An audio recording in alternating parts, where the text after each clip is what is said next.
Hey everybody! So this week we are pivoting a little bit, and we are starting our section on Jean Genet and moving towards Rhinoceros, right? Which is going to be at the end of the semester now. We're going to talk first, right, about Jean Genet and the idea of power, right?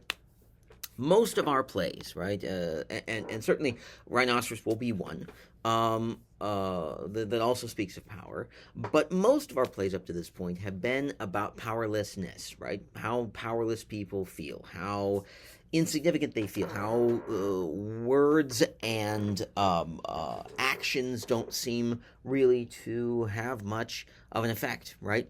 We've seen powerlessness in the plague. People being feeling very powerless against a disease that is ravaging the country, having to, again, in the way that absurd heroes do, and the way that existentialists do, right, take responsibility, make meaning out of nothing, try to figure out how to live in spite of, but, that sort of power versus powerlessness important, right? The play No Exit, when we saw that one, all about the people who are powerless to change the way that their narrative is being shared on the earth and powerless to change what other people think about them in the room that they are in hell. When we move towards Waiting for Godot and Endgame, we see people who are powerless to really control their own lives, right? Didi and Gogo can't leave. Ham and Clove are incapable of figuring out how to communicate with each other, right? Ham cannot stand, Clove cannot sit. The parents cannot leave their trash bins. So we've seen a lot of powerlessness in the plays that we have seen so far.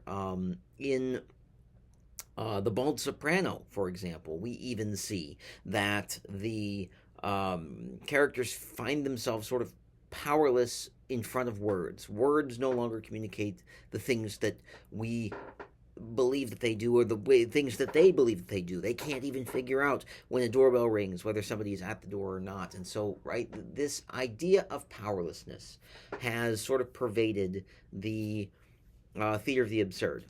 And we're going to again see power plays in Jean Genet. And this week we're talking sort of about the theory of what does it mean for an author to question power. What does it mean to think about power and about what power really is?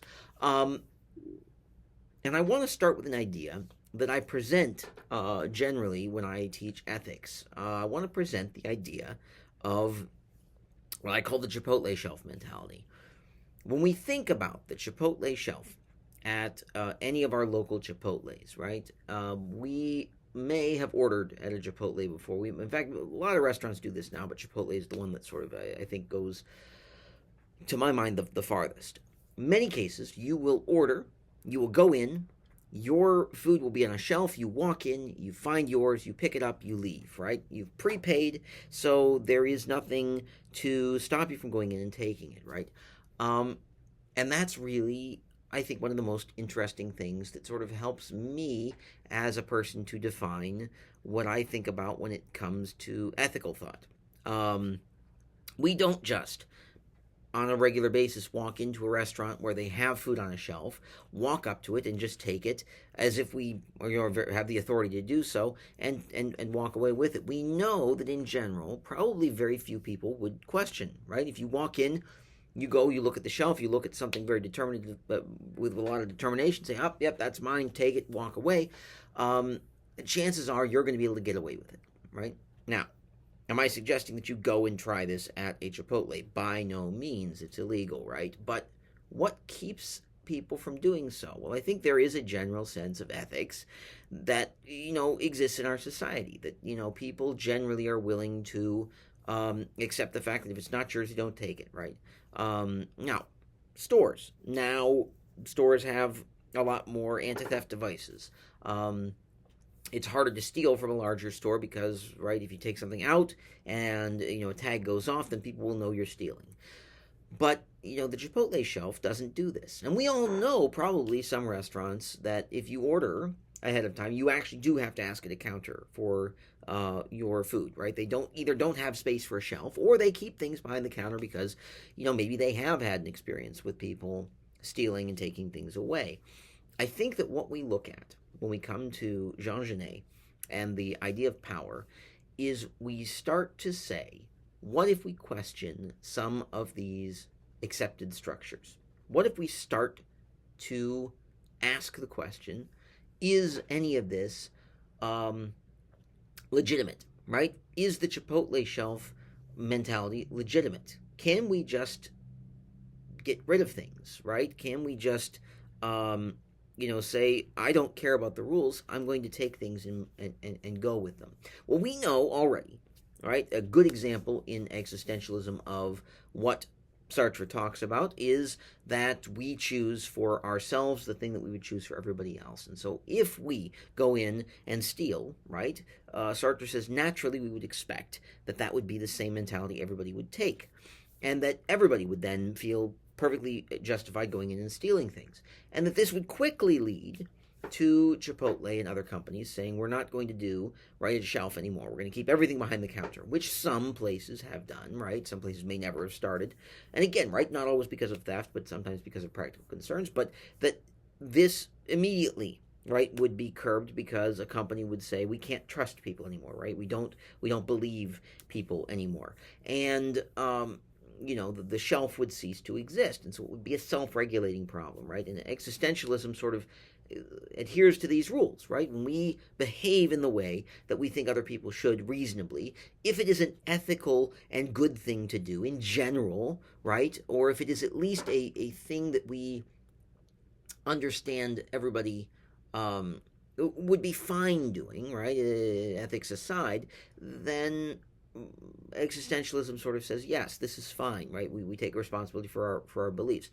It is one of the reasons why, for example, Sartre would have very few answers to if I say, oh, I choose not to have children, right?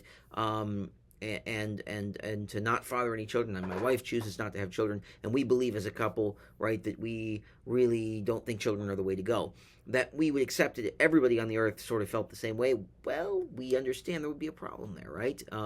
Humanity would soon cease to exist if we thought everybody would be better off not having additional children. So, right, the analogy still, it breaks down a little bit there, but I think when it comes to ethics, it holds, right? But what happens when that breaks down? Genet, in his plays, often talks about this breakdown in society, this breakdown in power, this breakdown in the accepted way of thinking about society. And we are going to talk about, just in general, this idea of power and the way that Genet talks about it. Again, we're going to be going back to our Martin Esslin PDF. I'm going to repost it this week so that we have a chance to jump ahead and look at the Martin Esslin section on Jean Genet, knowing that he is one of the more recent additions to the book itself. But we will talk about that in a moment.